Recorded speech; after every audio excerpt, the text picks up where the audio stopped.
Okay, let's try something here.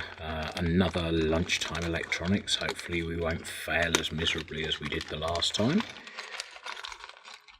In here should be, I say should be, an LM386 Amplifier board. Incredibly cheap. I actually couldn't buy the chips and the supporting components for the price I paid AliExpress for it. Oh look, we've got a bent leg. Let's just get the things that we're going to need to do the job. So let's just straighten the legs out.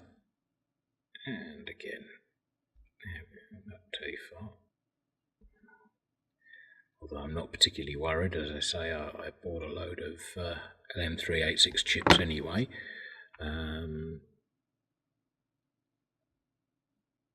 It's not a Texas Instruments one, but there we go. And again with the socket is bent. But this is what we expect from Chinese kits. So,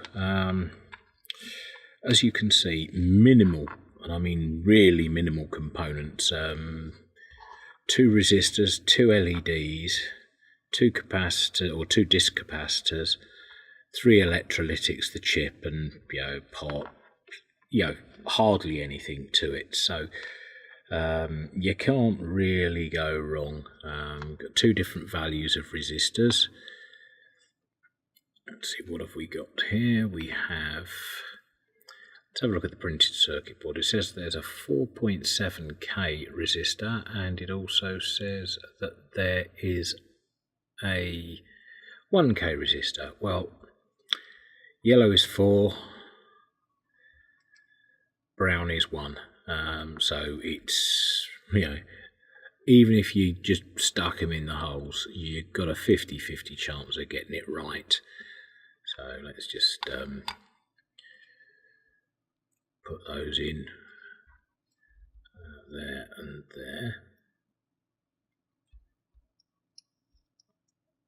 Now originally I was thinking of making a small guitar amplifier with one of these, so let's see how this goes, shall we? While we're here, I suppose I might as well put in these little disc capacitors. These should just be 104, standard decoupling capacitors. There and there. Nothing complicated at all. Let's quickly turn it over. Might have to put the resistors in again, or hold the caps in place, one of the two. Just do one leg of that, one leg of that, and where's the other one? There,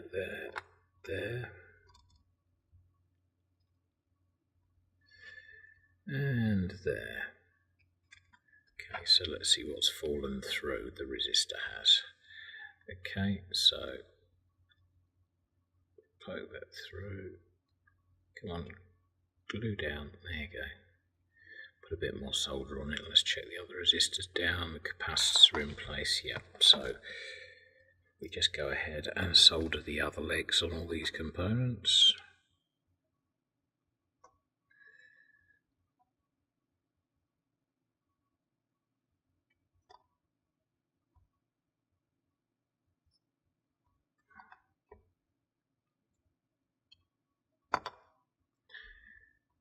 Do that leg.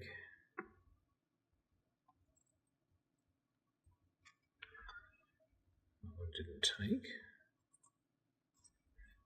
The tip's dirty, no wonder. Always keep your tip clean.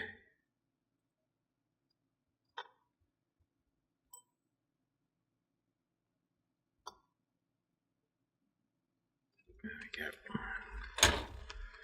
Right, so let's just trim those off.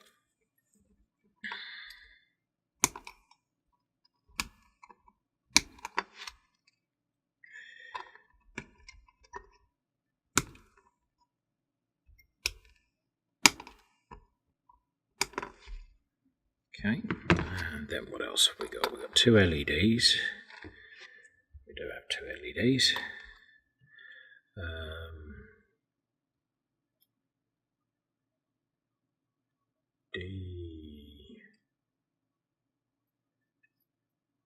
can't see what.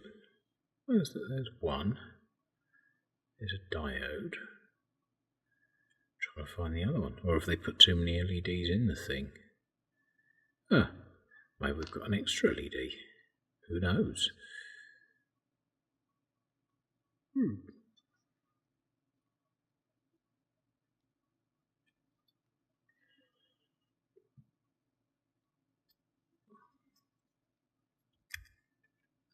That fits in there. Trying to work out what these jumpers are. Jumper 2 plus and minus. Jumper 5. A and A plus and A minus. Ah, right, so they're the audio output. Right, okay. So, yeah.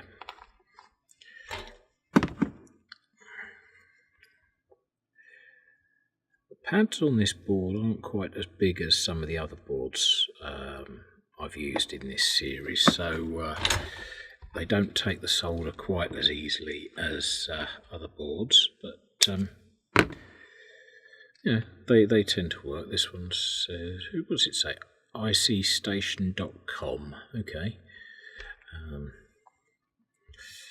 Don't know whether that's a generic sort of manufacturer, or I might look that up later on the Tinterweb and see what it is. See, that pin there hasn't actually got any solder mask on it, so it's either, so it looks like it's, yeah, it's a floating pin.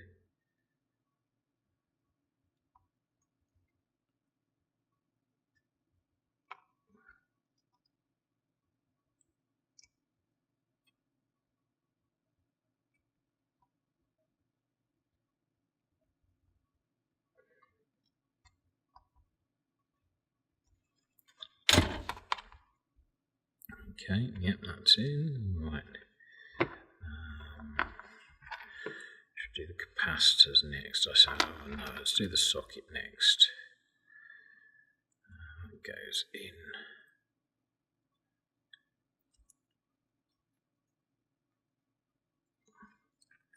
Well, it would if all the pins weren't bent. Again, that's the trouble when you get these things in a jiffy bag and they've come all the way across the water through God knows how many postal workers' hands. And I'm not saying the postal workers are rough, I'm just saying that there's a lot of people involved in the postal system, and you'll find that you know, all these plastic envelopes all look alike, and they're not really any protection for these boards, but you know, surprisingly, I've not had anything damaged. I've had things with bits missing, but again, that's not the fault of the postal service. That one actually was the seller's fault. I think I've overdone that one. Not enough flux, which is why I was getting a whisker on it. So I can't really complain about anything I've had from this. This is the 1000 microfarad, is that correct? Yeah, 1000 microfarad, long one there, short one there. And then we've got the 100 microfarad, which is long one there, short one there. And then we've got the 10 microfarad, which is long one there and short one there. So, okay, so that one will probably need pushing through. So let's just do the one leg on there. And one. So yes, it's not, they're not as well cleaned, I don't think, these boards. They're not taking the solder like I'd expect it to. So either these pads have got some form of grease still on them from manufacturing, or they're just not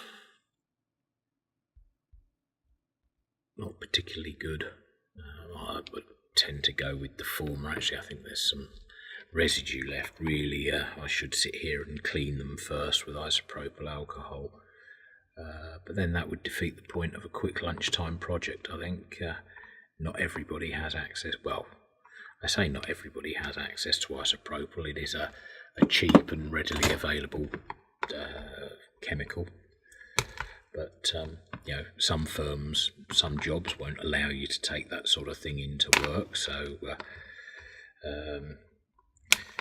it's not really practical to say that yeah, everybody's got it. I don't know why you haven't, because that wouldn't strictly be true. Right, so we need to split this into 3. Because these pins go in here.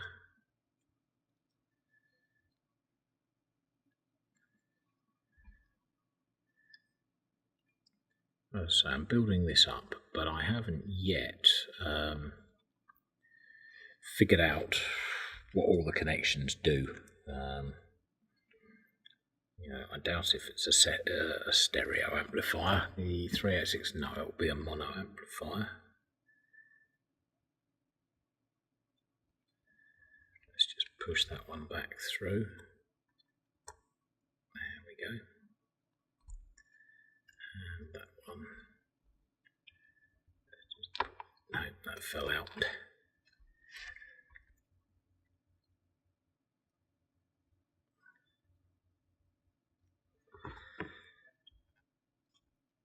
No. I'll get round to holding it one of these days. There we go. Right, now let's just put a small dab of solder on the bottom of that connector.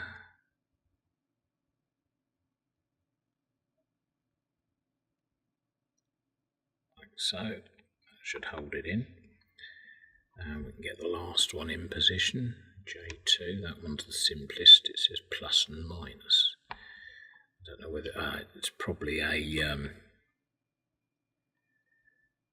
an extra to the power socket. Right, okay, so let's do the other terminals on all of these. Which ones haven't we done? That one. And the other one was there.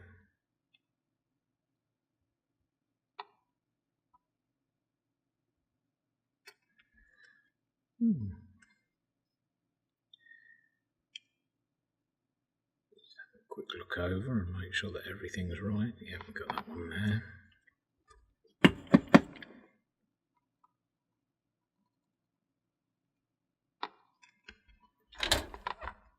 So we're just left with the potentiometer, which will stay in.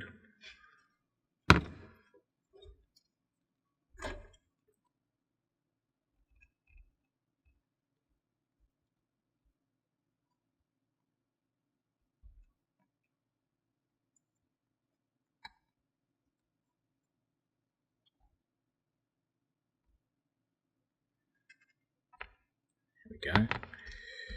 And a power socket. There we go. Yeah, it looks like the jumper connection is a through jumper.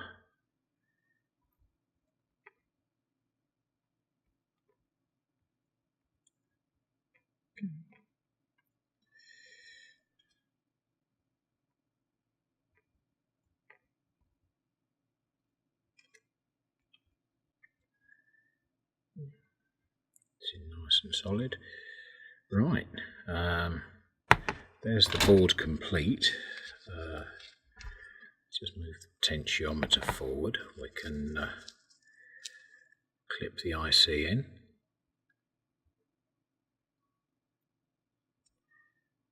There we go.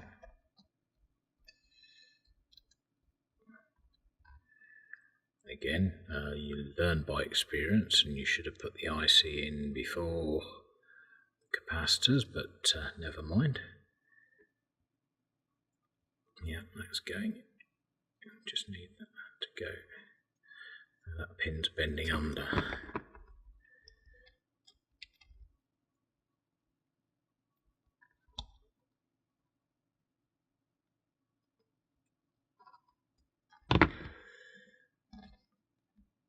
Let's see if we can get that in now.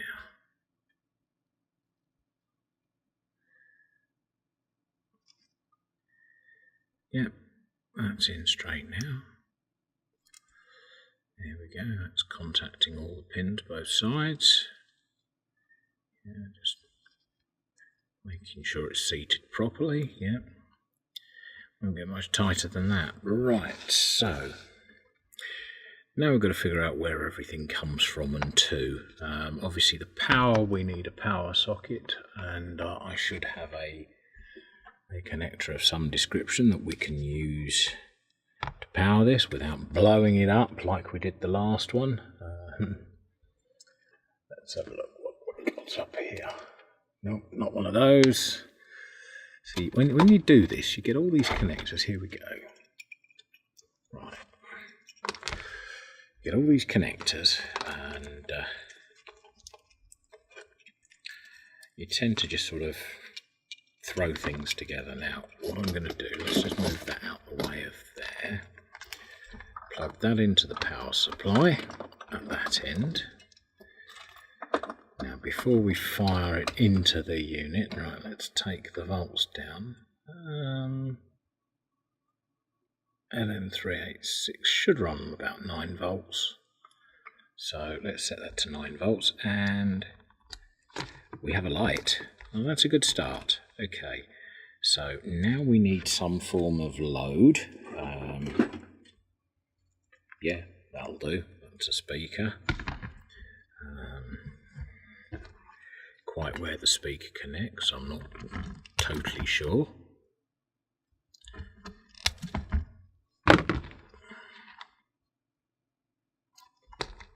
I'm assuming that socket is for an input rather than an output, but we shall see. And we want a, what have we got there? Oh, noise again. One of those, 3.5 to 3.5, and a source of noise. One mobile phone. So let's just unravel all of this. This can plug into here. That can plug into there. Let's push the button.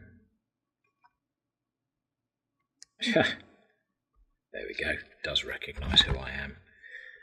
So we had A- and A+, which is this one. See if I can get the wires to stick, or do I have to solder? I'll probably have to solder them on. Put a blob of solder on each of these pins.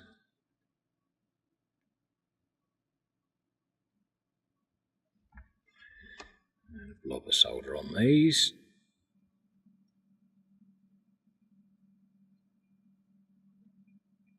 And remember, don't work over your mobile phone, because I don't think they like hot solder dropping on them.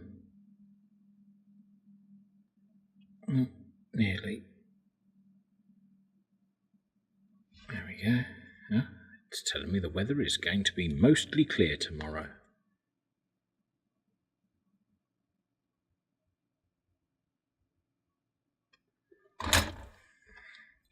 So let's see. Go back to here.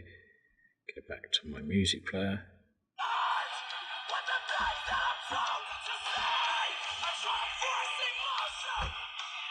No, that's good.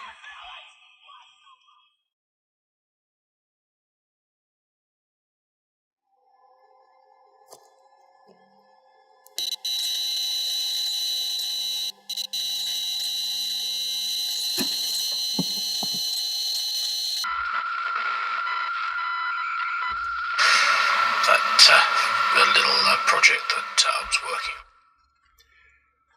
I have various bits of test kit.